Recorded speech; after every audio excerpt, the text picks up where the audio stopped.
Hello and welcome to the Citi Newsroom from our studios at number 5 Awula Hansen Lane at Tesano here in Accra. My name is Nanatufo Boateng. Coming up. Energy Minister disappointed with the Electricity Company of Ghana over its failure to meet its revenue mobilization target.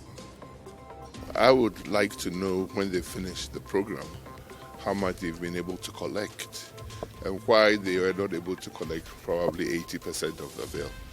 I don't believe in success factors we cannot all clap to. Still to come, President Akufo-Addo announces comprehensive housing program which will be soon commissioned to deal with Ghana's rising housing deficit.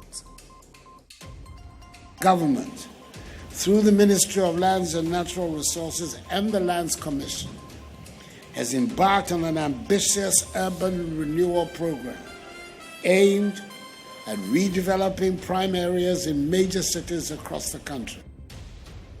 Also coming up, Bessie stool paramountcy in the Greater Accra region issues a 6-month ultimatum to persons occupying Bessie stool lands illegally to surrender them.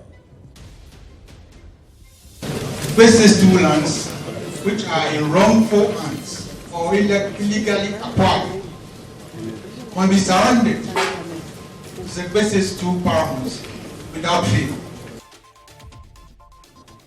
And later, host of Eyewitness News on Citi FM and face-to-face on Citi TV, Umaru Sanda Amadu wins a Citi TV and Citi FM's internal writing contest organized by management of the company on the station's just-ended Heritage Month celebration.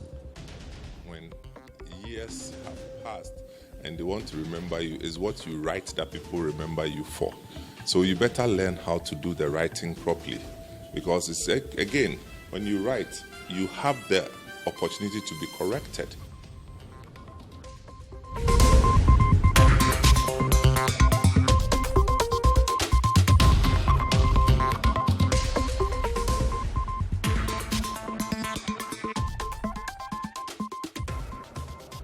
Let's bring you a first story where the Energy Minister, Dr. Matthew Poku-Prempeh, has expressed dissatisfaction with the Electricity Company of Ghana's failure to meet its revenue mobilization target. The company met less than 80% of its set target in a 1-month revenue mobilization exercise. It was able to recover 2 billion Ghana cedis. The Energy Minister joined the National Task Force on the field in order to gather first-hand experience and to listen to concerns of ECG customers. Addressing the media, the sector minister urged all customers to endeavor to pay their bills in order to keep the lights on. Now, Citi News says Fred Duho has been with the task force monitoring the exercise, and he joins us with more. Now, Fred, kindly give us the details of the exercise. This is the very first time I am personally seeing this high-level delegation from ECG as far as the Energy Ministry is also concerned. Don't forget, when we started, that was on the March 20th, we've been in the company of the task force, we've been to Tema, we've been to other parts of the country following up on some SLT customers, SLT being the special load tariff consumers of the Electricity Company of Ghana. So we've been in their company. A number of companies were disconnected for non-payment, and this particular exercise is either you pay or you are disconnected. It's as basic as that. They are taking no other excuse for power consumed that the customer hasn't paid for. They believe that over the period, the debt that has accumulated on their books has been too huge, and that is also crippling their operations. So taking up the initiative to embark on this national exercise, they believe that they've been able to recoup some significant amount of money. One, to settle their debtors being the IPPs, which are the independent power producers, and also to ensure that other producers within the value chain are also sorted out, as well as the task force that are also embarking on this exercise. When the exercise ends tomorrow, we are hearing or learning from the managers that the exercise is not going to end totally. They believe they're going to institute some form of operation that would from time to time go around to also basically collect revenue. When ECG began this program, I always communicated to the management that I'll demonstrate our support for this program by physically visiting one or two entities with them. And that is what I've done today, and probably I'll do on Friday. You've been receiving briefing from the task force, every now and then. What have they been sharing with you? Has the exercise been successful? What are the challenges they faced that they've shared with you? The ECG, I think, said that the amount of money that they intend to collect or has not been paid over a certain period was over 5 billion. I would like to know, when they finish the program, how much they've been able to collect and why they were not able to collect probably 80% of the bill. I don't believe in success factors we cannot all clap to. If they think the program has been successful, they must demonstrate it in how much they've retrieved. If not, what has caused their inability to retrieve it, and what plans are they having for subsequent visits? And aside that, also take the opportunity to check the health of their meters and check the illegalities in the system that is contributing significantly to the system losses that the ECG has encountered over the period. There shouldn't be some payers of electricity and others who are, we call, non-payers of electricity. Whether it's because the meter is not working, or it's because you are doing things, or you are using a meter not certified, or you are bypassing the ECG system. Who should pay for who to enjoy? We should all know that ECG is rendering such a vital service for all Ghanaians, especially in their zone, and everybody must prioritize paying electricity. We should really look back for when we were not enjoying electricity and we were all having generators. And if you'd like, all of you do a study. Switch off your ECG, prepayment system, don't pay for 1 month, and use generator for 1 month and compare the bills. Without energy, there is no economy. And everybody must pay. You can't want lights and shout if the lights are not on and you shout against government.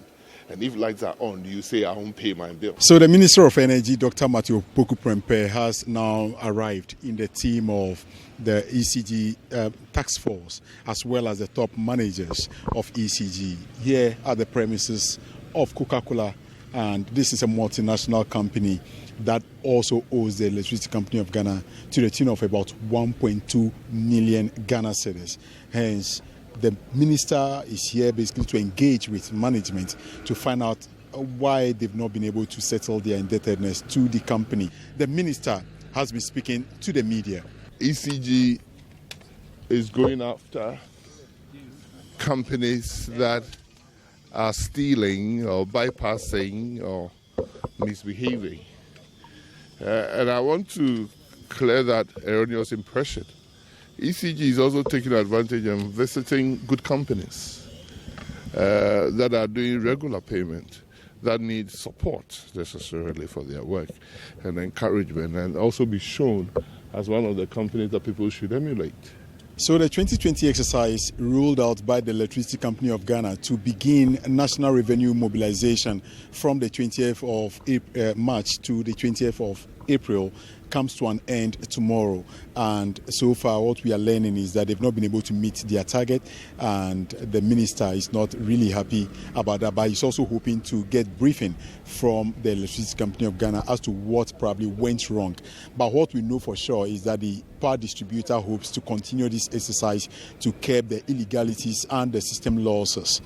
My name is Fred Joe, reporting from the premises of Coca-Cola for Citi News. Let's now take you to the central region, where the Electricity Company of Ghana has recouped 64 million cedis out of a total of 260 million cedis debt owed it by customers. The administration and master's bungalows of the Mfantsiman Secondary School, the Briwa Secondary Technical School, and the Capital Hotel in Cape Coast were disconnected from the national grid for owing. The Mfantsiman Municipal Assembly, however, paid some of its debt and was spared. Central Regional Correspondent Calvis Tete has more in the following report. The Electricity Company of Ghana in the Central Region, as part of efforts to collect monies owed them by customers, led by its general manager, Emmanuel Lumo, visited institutions, market centers, hotels, and some homes of individuals. According to the power distribution company, their target is to recoup an amount of 260 million cedis being debt owed them by customers, but have managed to mobilize 64 million cedis. The company is, however, hoping to collect 50% of monies owed them. At the Mfansiman Enclave, the Masters Bungalow and administration of the Mfansiman Secondary School were disconnected from the national grid for failing to pay their bills. The Briwa Secondary Technical School were also not spared, as the administration and Masters Bungalow were disconnected. The Mfansiman Municipal Assembly, however, were spared, as they paid an amount of 20,000 cedis out of 26,000 cedis owed the Electricity Company of Ghana. Some shops in the Sopom Market Square were also not spared, as many were disconnected. Here is the regional commercial manager, Simon Kpabite Ajimani, speaking to the media about recouping monies owed them by customers. Some of the Masters Bungalows there were owing so much. So we have to disconnect the Masters Bungalows that were owing, and then those that were spared were those who were able to pay their bills and then pay in full. In the Kaswa Enclave, over 6 facilities, including households and shops, were also disconnected for mostly engaging in illegal connection, among other offenses. At a warehouse in Crispo City, shop owners were said to have bypassed the meter to engage in illegality. The offenses by the various customers visited varied, and here is what the Revenue Protection Manager, Emmanuel Fiado, who was team leader for the group in Kaswa, had to say. Now the meter has been tampered with. It means the meter has been damaged. We'll have to change it after you pay. So you are going to pay for a new meter as well. Yes. So when you pay, we'll come and replace with a brand new meter.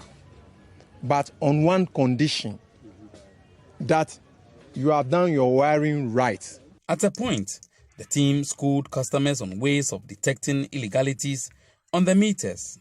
It has a turquoise, that is the red line, the yellow line, and then the blue line. It all records simultaneously. So when we check with our arm meter, it's only the red face, which it corresponds with the arm meter. Arm meter is giving me 12.63 amps. And then when you check from the meter, this one is 12.70. So it corresponds. So when I go to the next phase, you see I'm having 15.9. And then on the meter, it's recording 0. So you can see power is flowing. But because they have tempered, that particular coil is not recording. General Manager of the Power Distribution Company in the Central Region, Emmanuel Lumo, says some persons have been arrested and handed over to the police for prosecution since the commencement of the exercise. You are not only stealing from ECG, it is affecting the whole nation. Power belongs to everybody. We've seen people coming in with illegal meters, selling to people. We are going to farm them out, make sure that once we get you, the law will deal with you. The Electricity Company of Ghana in the Central Region says the exercise to check illegal connections, among others, will continue unabated. They are hoping that the exercise will, in the end, bring in some revenues. Calvis Tete, Citi News, Kaswa. The Northern Electricity Distribution Company, Netco, has disconnected power supply to the zonal office of the Allied Health Professionals Council in the Northern Region. This happened on day 2 of Netco's revenue mobilization exercise in its operational areas. Citi News' Northern Regional correspondent Dinah Engwang has more in the following report. The second day of the exercise took officials to the Northern Region Health Directorate, where the Allied Health Professional Council is located. The team, upon checks, noticed that the Allied Health Professional Council had tapped power illegally directly from the cables. When we came, we realized that the Allied Health Scientists, they have connected direct and they have illegally bypassed the meter that they are using with the Ghana Health Service, the Regional Health Directorate. So the Regional Health Directorate, they are on the prepaid, they are paying for it. But the Allied Health Science section, they have bypassed the meter direct. So, and we don't know when they did it. They claim they did it some few weeks ago, but we will not be able to confirm that. So we will do our own investigation and then subject them to the process and make sure that the law will take its course. I mean, when you do illegal, just like any other customer, we have to analyze. We've picked the load, we have to analyze, and then we will recover by estimating their consumptions and ensuring that we'll bill them with it. From there, they moved to the Judicial Service and the Economic and Organized Crime Office. In our list, we had a Yoka account that we were following up on. But when we got here, we realized they have a prepaid meter and they are buying up to date. I think this month they did a purchase. So we agree with them that we will go and find out what really happened, because in our data system, our database, we have a lot of information. We don't know what happened. One customer can apply twice, it can be created. So we agree that we'll go and find out and really try to locate that particular Yoko account. So that's what has happened. That is why we are not disconnecting them. They are on prepaid and they are buying units. We are currently at the High Court premises of Tamale Metro. I think we engaged the staff, the officer in charge, and we realized that they made payment of 54,000 just last month. Okay, I think in February. Okay, so we realized that they have a plan of consistent payment. But it's not very good, but because they are committed to paying, we agree that we'll further engage them to fast track things. But they haven't been defaulting anyway. How much are they owed? Currently, I think the balance on the account is about 64,000, and that includes February and March. They haven't gotten 2 bills. So we are giving them 2 weeks to clear that, otherwise we'll come back and disconnect them. Meanwhile, some affected customers, such as the Tamale College of Education, are currently running on generator services as a result of Netco's ongoing exercise. Here is the principal of the college, Dr. Suleimana Idrisu, speaking on the disconnection and its impact. One of our offices where a meeting is happening, I was there. I left the place some 30 minutes or 1 hour ago when you came. We have had to put on a generator, and that comes at an additional cost. Whatever the situation may be, the cost of running a generator in an institution like this is far higher than tapping the source, the power from a major supplier like VRA. So that is it. And then I would say that because our students are not on the ground, the impact is not that great. That is not to say that there's no impact, because the halls of residence have all been disconnected and some of the classrooms. But I do hope and pray that we'll be able to do something about this before school resumes. Yeah. According to Netco, they will continue this exercise for a 1-month period to at least recover half of what is owed them. From Tamale, I am Dinah Ungwan, reporting for Citi News. The Bessie Stew Paramountcy in the Greater Accra region has issued a 6-month ultimatum to persons occupying Bessie Stew lands illegally to surrender them. The Bessie Stew says there have been dubious and fraudulent means in disposing of the Stew lands, which have been declared null and void by the court. Speaking at the royal launch of the Bessie Paramountcy, the principal kingmaker of the Bessie Stew, Ni Okai Kasablofo the Fifth, says his outfit would be compelled to use aggressive measures in recovering the lost lands after the ultimatum elapses. The Bessie State has been in existence for over 550 years, and it is one of the 7 Gan states which constitute Gamashi. Bessie has 92 registered satellite towns since the pre-colonial era, at the National Archives of Ghana, with 12 unregistered. Out of this figure, it is only 30% that is being superintended by the Bessie Stool Authority, with the rest converted into family, personal and corporate lands without the consent of the stool. The stool says this has been as a result of protracted chieftaincy disputes and litigations. Speaking at the launch of the Bessie Stool Paramountcy, the principal kingmaker of the Bessie Stool, Ni Okain Kasablofo V, announced a 6-month window to inhabitants of illegally acquired lands to surrender them to the stool, failure of which the stool would be compelled to use aggressive means in retrieving them. The new Bessie Paramountcy wishes to re-echo that Bessie Stool lands which are in wrongful hands or illegally acquired will be surrendered to the Bessie Stool Paramountcy without fail. And that after the amnesty of 6 months granted commencing 19th April 2023, which is today, no extension of the amnesty will be entertained, and that the Bessie Stool Paramountcy will pursue aggressive measures to retrieve or recover these lost lands, has to be stretched that there is no entity called Ghana Bessie Poly. And I repeat, it has to be stressed that there is no entity called Ghana Bessie Poly.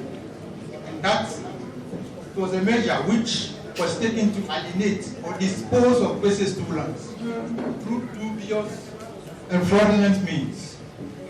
And that it has been declared null and void by the court. He also announced plans by the stool to register market queens within the jurisdiction of the Bessie traditional area to enable them contribute their quota to the development of Bessie. There are 40 or more markets on all Bessie stool lands with market queens on them. It is pathetic that these markets and their queens contribute nothing to the Bessie stool and its developmental needs. And that they should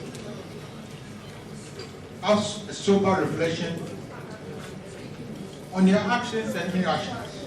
Otherwise, unprecedented sanctions will be applied to them.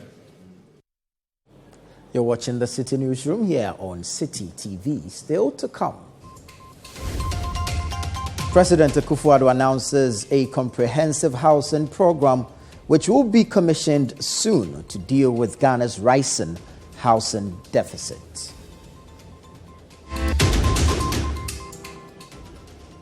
We'll bring you the details shortly. Do stay with us.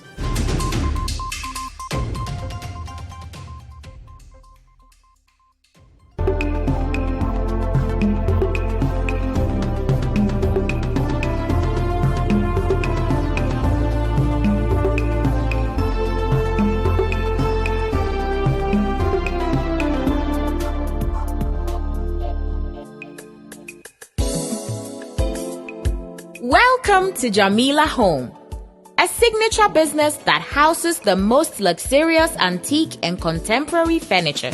We stock presidential, royal, ministerial, and executive furniture with complimentary decor. We have a wide selection of beautifully maintained pieces, such as the amazing Windsor chairs, with one of the largest choices of genuine Regency and Victorian dining furniture, which once stood for England's finest craftsmanship. Renowned across the world for its luxurious and detailed features, alongside a brilliant blend of Italian contemporary Versace royal set in absolute elegance. Visit our website www.jamilahome.com. Contact us via phone call and WhatsApp on 0302 437 228 and 0205 555 525. We are located at 13 Westland Boulevard, Accra. Jamila Home, your first and best furniture showroom in Ghana and the world. Smiles are one of the most important things we have. Globally, 1 in 2 children suffer from cavities. Pepsodent with maximum cavity protection repairs tiny holes before they become cavities. Because every smile matters.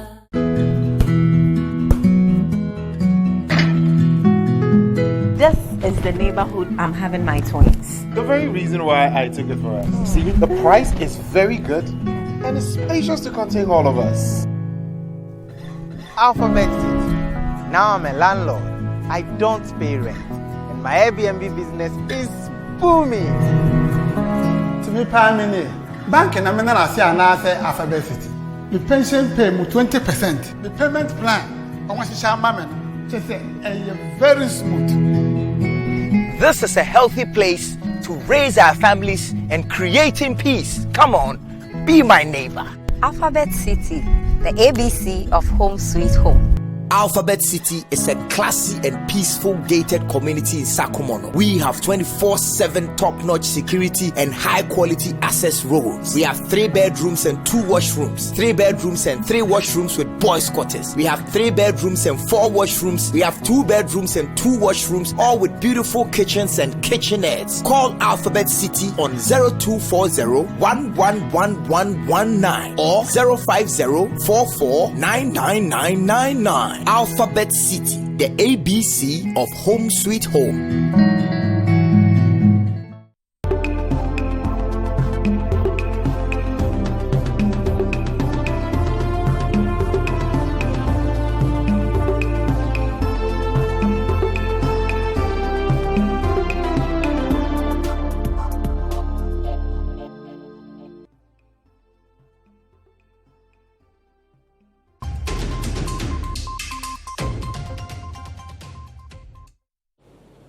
You're welcome back. Now, 3 weeks after the reopening of schools, Citi News checks in public basic schools in the Kumasi metropolis of the Ashanti region show that caterers under the government school feeding program are still not cooking for pupils. This comes after the caterers announced their decision to withdraw their services following government's failure to pay them their arrears. The situation appears to have worsened the financial burden of parents who are urging the government to ensure the matter is addressed as early as possible. Ashanti Regional Correspondent Fatia Aminu Ibrahim reports. The head teacher of T.I. Ahmadiyya Kindergarten B, Mariam Adams, tells Citi News her school has since last term not been benefiting from the school feeding program because the caterer in charge of her school says she has not been paid for 2 terms, hence her refusal to cook. Mine is from first term. My caterer stopped cooking from the first term. So the whole of the first term we didn't eat. And second term too, she has not been cooking for them. So even before they went on strike, for you first time, no one that you didn't receive food? I didn't. The children didn't eat from the caterer. According to her, she has not been paid. And she cannot continue to borrow from the creditors. So she has stopped cooking for them. For attendance, we don't have problem with it because we've made the parents to know what is going on. So some have been cooking for them to come to school, and some too, they give the children money to buy. More caterers laid down their tools at the beginning of the second term. Prior to the reopening of schools, caterers under the government's school feeding program in the Ashanti region massed up at the Ashanti Regional Coordinating Council and petitioned the regional minister to intervene in ensuring that they are paid their arrears. The caterers are also demanding that the amount per student be increased from 97 pesos to 3 Ghana cedis. The caterers were, however, disappointed with the Ashanti Regional Minister, Simon Osei-Mensah, on how he received them at the Regional Coordinating Council. While the caterers were accusing the regional minister of snubbing them, the regional minister justified his actions, insisting that they did not follow due process. Despite the back and forth and the fact that the matter has become topical as a result of the exchanges with the regional minister, the matter remains unresolved, although there have been assurances by the school feeding secretariat of paying the caterers. The caterers then expressed their resolve in withdrawing their services until they are paid, their arrears and the amounts be increased. During Citi News' visit to some schools in Kumasi on Wednesday, On 19th April 2023, some heads of schools stated that although the withdrawal of services by the caterers has not had any significant impact on the attendance of students, parents have been complaining about the financial burden it has brought on them. Parents have been calling us to ask whether we have been eating. So we explained the situation to them and we advised them to give them enough money. Since we have a canteen here, they will buy food from the canteen. And others too, they prefer cooking for them to bring to school. A parent who is worried about the situation has been speaking to Citi News on condition of anonymity. Personally, I think if it is ongoing right now, if I'm to spend maybe 10 cedis a day, I could have spent 5 and then leave 5 for other issues. So I can say that I'm supposed to go to my full length as far as providing meals for them throughout the day is concerned.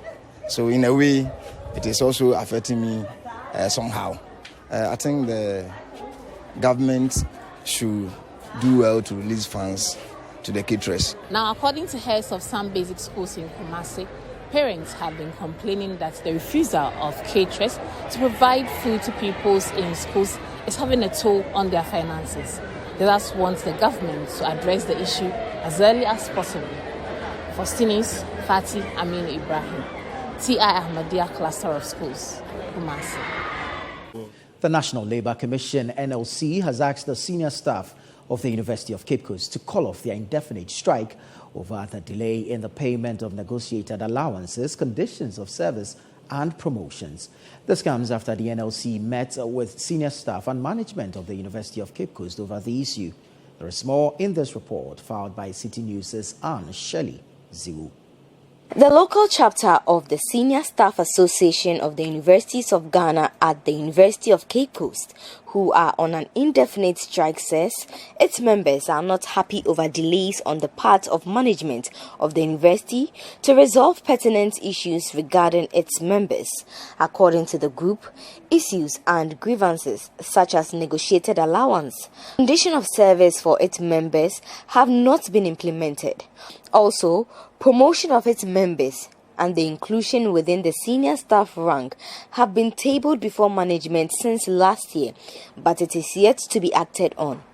The leadership of the senior staff of the University of Cape Coast and the university's management met with the National Labour Commission to address the issues, after which the NLC asked the staff to call off the strike. Our letter to them was dated 11th, so we acted right on point. And we directed, yes, you have made a complaint that we gave a directive that management should engage you. They haven't engaged you. And you are reporting to the commission. So that is why we responded and said that, yes, now come with management who you are alleging to have failed to comply with the decision of the commission, so that the commission will go ahead and listen whether it is true or not, whether you are engaged or not. Well, that's an allegation that has been made. That's why we invited them to appear before the commission. And in that letter, it was stated that while the commission is seized with the matter, right, stay all action, that is including the threatened strike. The leadership of senior staff of the University of Cape Coast says it will communicate the orders of the NLC to its National Executive Council to determine whether or not to call off the strike. NLC earlier has directed that management should engage us. Management flouted this, and we report to NLC and added that subsequent to management refusal to engage us, we gave them a date after which, when it's elapsed, we embark on a strike. And that date expired, and we declared the strike lawfully before NLC wrote to us to stay action. By then, we are already in motion and we couldn't have stayed action. However, as we have indicated, the decision remains in the bosom of the National Executive Council and not me alone as an individual, because although it was a local strike that was declared by me, the issue has been taken up now by the national, and subsequently all decisions should be national decisions and not local decisions. Meanwhile, the Senior Staff Association of Universities of Ghana has threatened to embark on a nationwide strike next week in solidarity with its members at the University of Cape Coast. Speaking to Citi News, the national president, Isaac Donko, said if these concerns are not addressed, they would withdraw all services in all public universities in the country. They've reported this case to Labour Commission. The parties were invited. Directives were given that UCC management should sit down with UCC local chapter leadership to have this consent resolved. For the past 11 months, it will interest you to know that they've never engaged my local leadership. They've written to them again, so they are not ready to engage them. It means they don't have respect for the local association and by extension the national leadership. So they've summoned this thing before National Labour Commission. Commission also not doing anything, and they have to lay down their tools.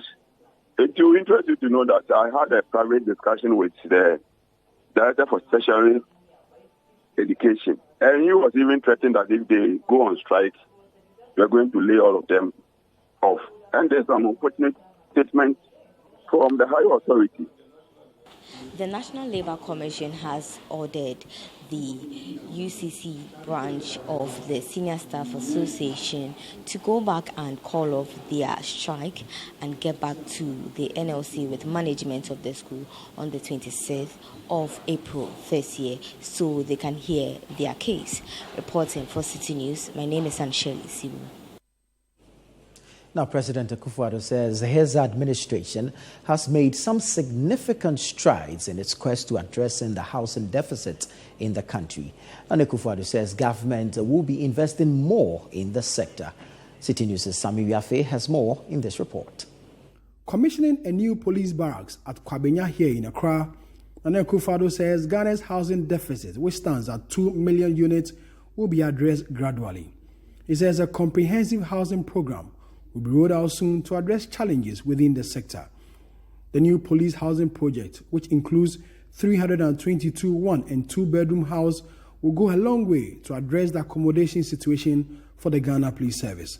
Other facilities of the barracks include a school complex, a clinic, car parks, green areas, pavement, transformer, and water system. Since 2017, we've launched several initiatives aimed at addressing Ghana's housing deficit, which currently stands at some 2 million units. Despite these measures, rapid urbanization continues to put immense pressure on our land resources. This has led to the degradation of some of our prime lands, particularly in urban areas. It is therefore of utmost importance that we prioritize the optimal use of our land resources. That is why government, through the Ministry of Lands and Natural Resources and the Lands Commission, has embarked on an ambitious urban renewal program aimed at redeveloping prime areas in major cities across the country, including the Kumasi Sector 18, Marine Drive Tourism Development Project, and the Takrady Beach Road Redevelopment Scheme, amongst others. Lands and Natural Resources Minister Samuel Abujinapo, whose ministry supervises the project, says such projects will be dotted across the country. Today, with a population of over 30 million, it is important that we put our lands to optimal and judicious use. This is why the Urban Redevelopment Scheme is being implemented by the Ministry of Lands and Natural Resources in partnership with the Lands Commission and the Land Use and Spatial Planning Authority, LUSPA, to utilize such lands in a manner that will contribute to the socio-economic development of our country.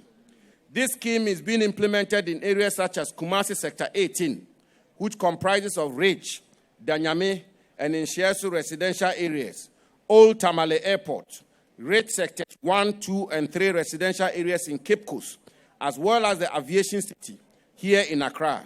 The Inspector General of Police, Dr. George Ekufu-Dampare, on his part, assured of proper maintenance of the barracks. Indeed, during the opportunity you give to me to be the Inspector General of Police, my colleagues and I vowed that will make our institution the best in the country and a reference point for Africa and beyond.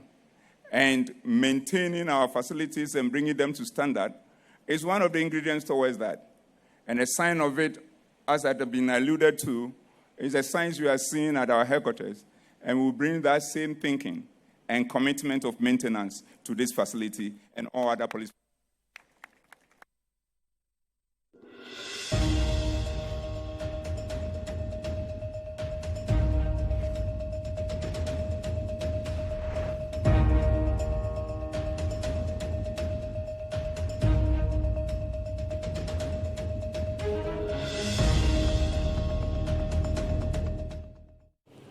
A prospective aspirant who was seeking to lead the New Patriotic Party (NPP) ahead of the by-election at Kumewu, Edward Kofi Osei, has withdrawn from the contest in the party's internal election. He denies assertions that he was disqualified during the vetting, which was held on Sunday, April 16, 2023. Citi News' Ashanti regional correspondent Hafiz Tijani reports. 8 individuals filed to contest in the upcoming election by the New Patriotic Party to select a candidate for the Kumewu by-election. 6 of the aspirants were cleared after the party vetted them as part of the process. The vetting outcome for 2 aspirants, Philip Bano and Edward Kofi Osei, was still pending as the party was yet to clear them. Lawyer Edward Kofi Osei, however, on Wednesday officially announced his withdrawal from the race and gave these reasons. I went to school in Kumewu. I also live here now. So giving up my U.S. citizenship to be able to serve the people of the church, Kumewu, Ghana and the NPP party, to me, was worth it. Even though I was confident of receiving my letter of denunciation by the May 5th deadline, my party was worried about what will happen if I do not receive the letter by May 5th, 2023. As a past professor of law in the United States and a lawyer by profession, I know and understand the repercussions it will be on this by-election and my beloved party if any unforeseeable circumstances happen and I win the primaries and I do not receive my letter of renunciation by the deadline of May 5th. He is thus pledging to support any aspirant selected as the candidate for the upcoming by-election in the interest of the NPP. Although he says his supporters are unhappy about the decision, he maintains the interest of the Kumewu constituency must supersede his interests. Mr. Osei is not clear about showing his support to the remaining 6 aspirants, but he says he's willing to support whoever wins the internal elections to represent the party in the upcoming by-elections. Hafiz Tijani, Citi News, Kumewu, Ashanti region.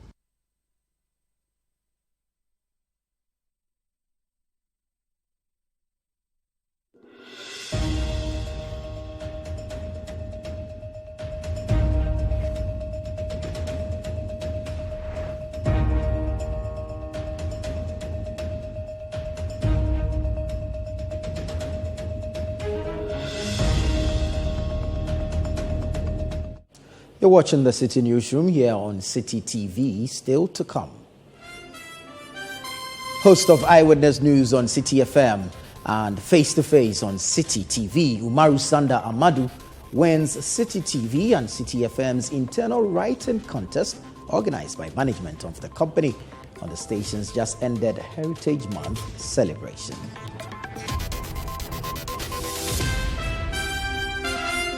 We'll tell you more shortly. Don't go away.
Plus is a fully skimmed evaporated milk.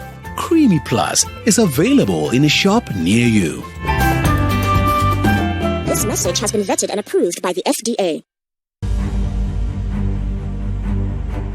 It is important for husbands to support their wives who test positive for HIV when they are pregnant. The assistance I got from my husband encouraged me to follow all the guidelines given by the nurses and doctors. I gave birth to an HIV-negative child. I'm therefore appealing to all men to test for HIV and encourage their wives to do same. All pregnant women should test for HIV and follow instructions given by their healthcare providers. This will help them to have HIV-free babies. Men and women, let's work together to have an HIV-free generation.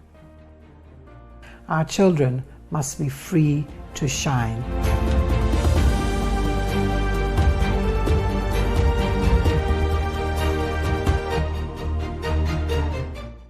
Finally, anyone can become a house owner.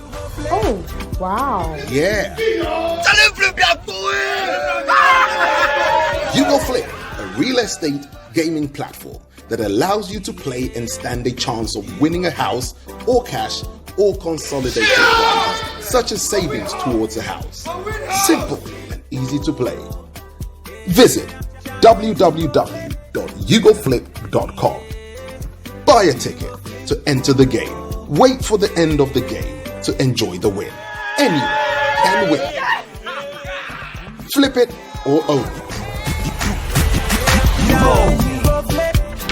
You Go Flip. This advertisement has been vetted and approved by the Gaming Commission of Ghana. Play responsibly, not for persons below 18 years, and gaming can be addictive.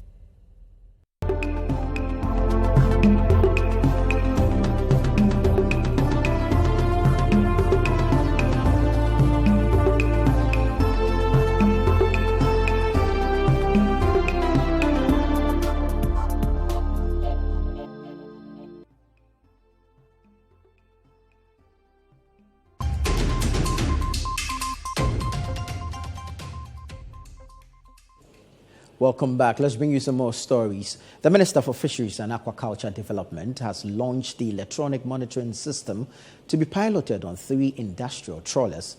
Sector Minister Mavis Hawa Kumsin says this will, among other things, help in monitoring pirate activities while also ensuring transparency and accountability in the fishing industry. There is more in the following report by my colleague Daniel Sakite and read to you by Hansen Achiman. Ghana's fishing industry has over the years been confronted with challenges including illegal modification of gears by industrial trawlers to catch juvenile fishes and dumping of fish at sea. These illegal, unreported and unregulated fishing practices have resulted in the European Union issuing a second yellow card to Ghana. Speaking at an event to launch the electronic monitoring system, the Minister for Fisheries and Aquaculture Development, Mavis Hawa Kumsin, said the pilot phase of the exercise will last for a period of 12 months, following which there will be a full rollout by December 2025 on all licensed industrial trawlers and tuna vessels operating in Ghana's exclusive economic zone. She said the deployment of the electronic monitoring system will contribute to a number of measures being implemented by her outfit to ensure compliance to all fishing practices. Currently, Mofad and Fisheries Commission is implementing a vessel monitoring system and automatic identification system as a means of monitoring fishing activities of vessels at sea. However, these measures are inadequate in getting real-time evidence of activities on board fishing vessels at sea. Ladies and gentlemen, the deployment of EMS on industrial trawlers has therefore come at the appropriate time. EMS uses onboard video cameras, global positioning system, and sensors to automatically track and verify fishing activities on board fishing vessels. We are today witnessing the start of the pilot phase of the program, during which EMS equipment will be deployed on 3 industrial trawlers. The pilot phase is for a period of 12 months, and the results will be used to scale up to cover all licensed industrial trawlers and tuna vessels operating in Ghana's EEZ by December 2025. With recent concerns over pirate activities on high seas, the minister added that the electronic monitoring system will help tackle the menace. We will also be able to monitor the pirates' activity. When the vessel is on board on high seas and there are pirate activities, they can quickly inform us, because before they get near them, they will know there's going to be an attack.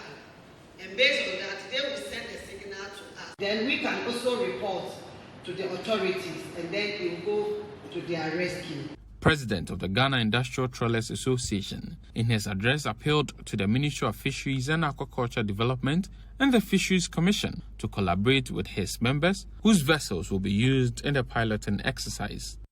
Since the initiative is a pilot program, JITA want to appeal to Moffat FC to collaborate and cooperate well with members who are voluntarily giving their vessels for the piloting exercise. We further urge Moffat to open and be transparent in information sharing.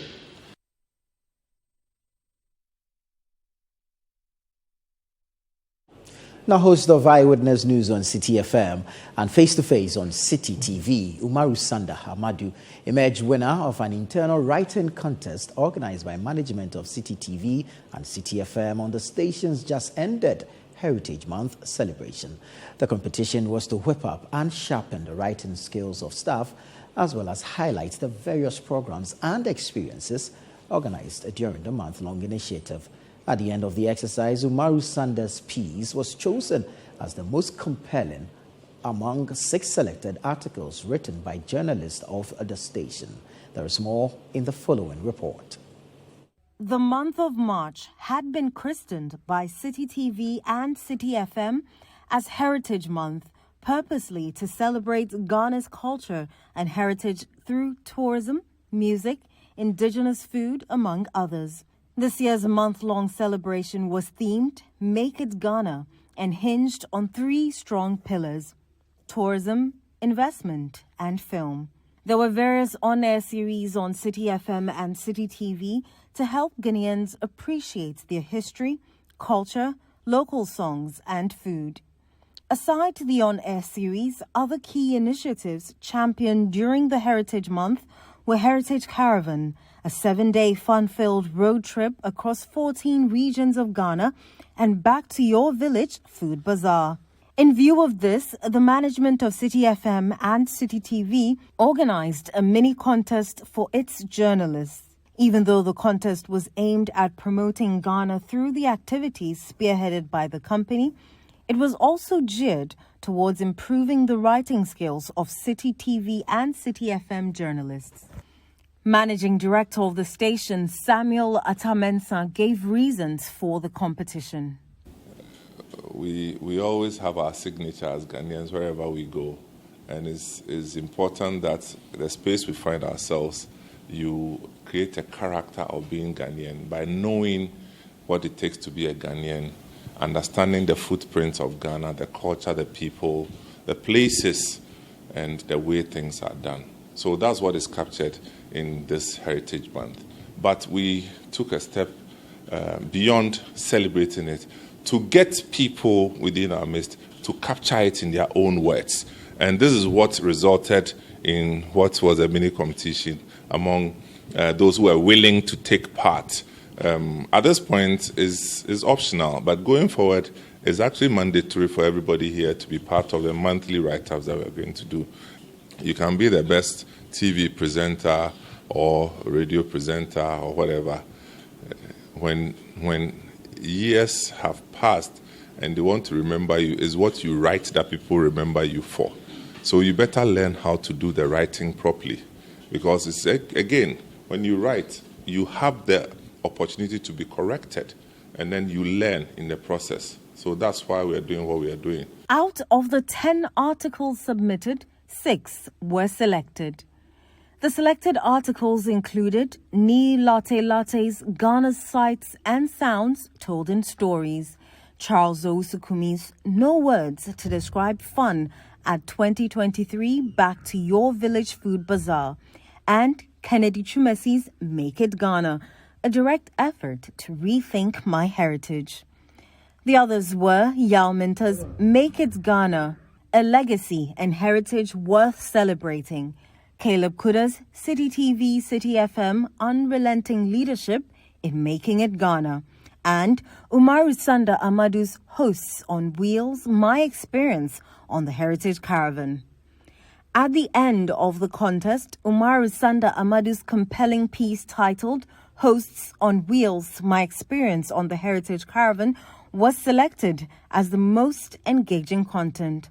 For his prize, he received a cash amount of 1,000 Ghana cedis. Announcing the winner to the Citi News team, Head of News at Citi FM and Citi TV, Vivian Kailoko, congratulated Umaru Sanda Amadu and charged his colleagues to cultivate the habit of writing. We want to say congratulations for the wonderful piece you wrote about the Heritage Caravan and this mini first competition we've done to improve. I think MD has said it all. I always say that when you're doing things, don't take it as a tax. Take it as something you want to do from your heart, so you enjoy it. It makes it easier for everybody. So for writing that wonderful piece, just your experience on the Heritage Caravan, which the piece we all read, we laughed throughout. It was a nice one. Of course, you brought your nice writing skills there. So we want to give you this, thank you, this 1,000 Ghana cedis. So 1,000 Ghana cedis. Well done. After receiving his 1,000 cedis cash prize, Umaru Sanda Amadu expressed his joy and the inspiration behind his article. Being on the Heritage Caravan is a life experience. I love to travel. Having been a retired headsman, walking is my thing, but traveling is something else, And to travel Ghana within 7 days and to play the role of a host or a hostess, if you like, on a bus. When they say you're going to be bus captain, I had no idea what that was. Boy, was it exciting. Was it hellish? Was it fun? It's a potpourri of everything, and I think it was exciting. So when Vivian said, I want you to write, I'm like, okay, I'm just going to write what I saw, right? That should be pretty easy. But of course, writing, and again, because we are a news team, just a few words. You have to believe in what you're writing to get it out there. You can't just type. And again, don't feel burdened to write. If you feel, they say I should write, so I'm writing, you write nonsense.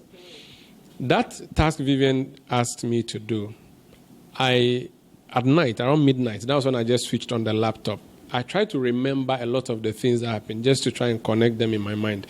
So within 12 a.m. and 4 a.m., before we start our fast, I just started to type. And when I typed it, I sent it to her. I sent it to her to look at it before we eventually published. I didn't do a lot of work. I was just supposed to account what I saw on the trip. But again, how you write it, how you engage your audience is what you need to do. And I've learned that here, and I'm happy and I'm excited. Well, that will be all for the Citi Newsroom here on Citi TV. My name is Nanatufo Boateng. Many thanks for watching.